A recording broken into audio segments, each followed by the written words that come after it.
بسم اللہ الرحمن الرحیم۔ ارائیت من اتخذ الہہ ہواہ افانت تکون علیہ وکیلا۔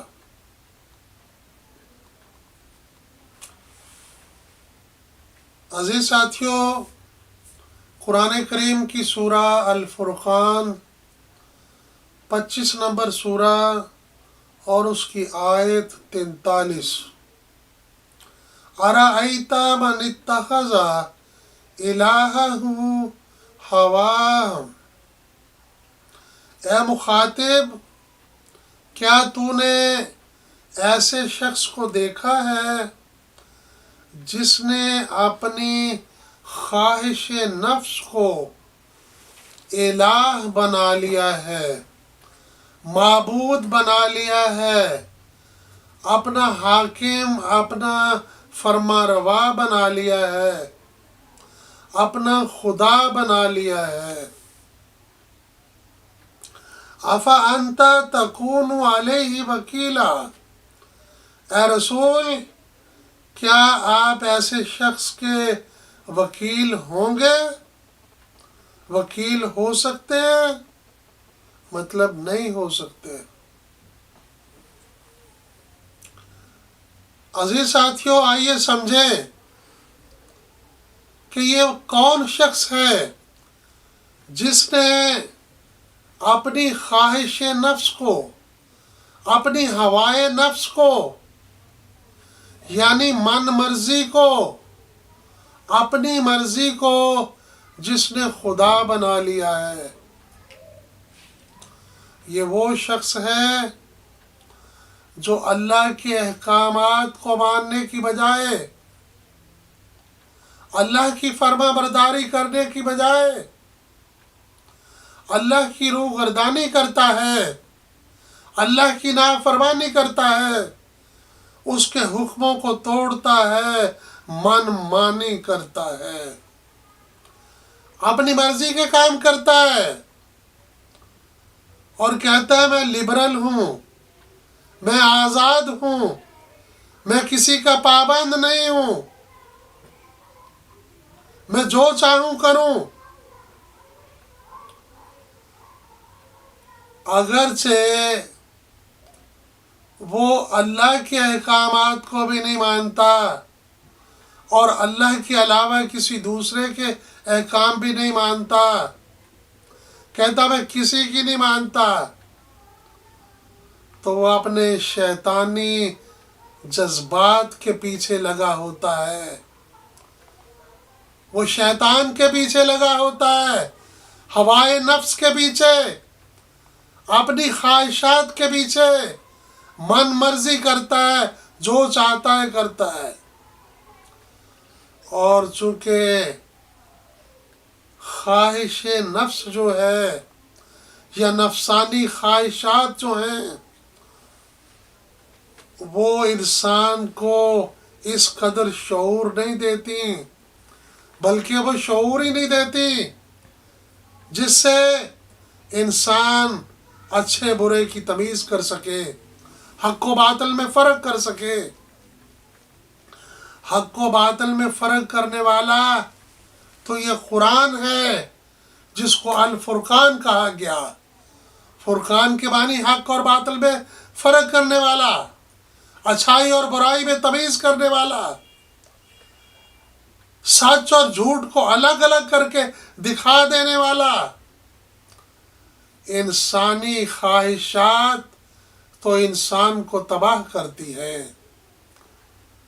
اور اللہ تعالیٰ نے کہا کہ اگرچہ اس کا کہنا تو یہ ہے کہ میں کسی الہ کو نہیں مانتا، میں کسی خدا کو نہیں مانتا، میں کسی کا حکم نہیں مانتا، کسی کی فرما برداری نہیں کرتا، میں جو چاہتا ہوں کرتا ہوں، لیکن اللہ تعالیٰ فرماتے ہیں جب وہ اللہ کی پیروی نہیں کرتا، اللہ کی فرما برداری نہیں کرتا، اللہ کے قرآن پہ نہیں چلتا، تو وہ اپنی خواہش نفس پہ چلتا ہے تو اس نے اپنی خواہش نفس کو، اس نے اپنی من مرضی کو خدا بنا لیا ہے۔ اس کا کہنا تو یہی ہے کہ وہ کسی خدا کو نہیں مانتا، لیکن اللہ تعالیٰ فرماتے ہیں کہ اس نے اپنی خواہش نفس کو اپنا خدا بنا لیا ہے۔ اور کس قدر تنگ نظر ہے یہ شخص جو کائنات کے خالق کو الہ نہیں مانتا، جس نے اسے پیدا کیا، جس نے سب چیزوں کو پیدا کیا۔ اللہ خالق کل شیء، اس کے احکامات کو تو نہیں مانتا، اور اپنی اتنی سی ذات، اپنی حقیر ذات اور اس کی بھی حقیر ترین خواہش نفس اس کے پیچھے لگتا ہے۔ وہ تو انسان کسی کام کا نہ رہا، اس نے من مرضی کر کے اپنی خواہش نفس کو اپنا الہ بنا لیا۔ وہ اپنی خواہش نفس کی پوجا کر رہا ہے، خواہش نفس کے پیچھے جا رہا ہے۔ اس کی زندگی برباد ہے، تباہ ہے، اور زندگی ایک بار ہی ملتی ہے۔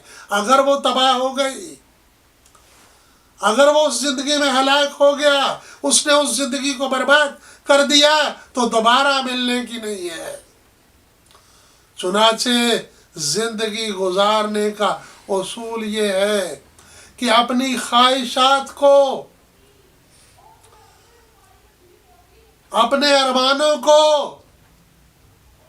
اپنی ہوائے نفس کو، اپنے جذبات کو، شاعر کہتا ہے کہ ہزاروں خواہشیں ایسی کہ ہر خواہش پہ دم نکلے، بہت نکلے میرے ارماں لیکن پھر بھی کم نکلے۔ تو اگر انسان اپنے ارمانوں کو، اپنی خواہشات کو، اپنے جذبات کو عقل کے تابع رکھتا ہے تو اچھا رہتا ہے۔ اگر عقل مغلوب ہو جائے، جذبات و خواہشات عقل پر غالب آ جائیں تو وہ ہلاک ہو جاتا ہے۔ جذبات کو، خواہشات کو عقل کے تابع رہنا چاہیے، اور عقل کو اللہ کی وحی کے تابع رہنا چاہیے۔ جو زندگی ایسی ہوتی ہے وہ کامیاب زندگی ہوتی ہے۔ ایسا انسان دنیا کی زندگی میں بھی کامیاب ہوتا ہے اور آخرت میں بھی کامیاب ہوتا ہے۔ رسول سے کہا، کیا آپ ایسے شخص کی وکالت کریں گے؟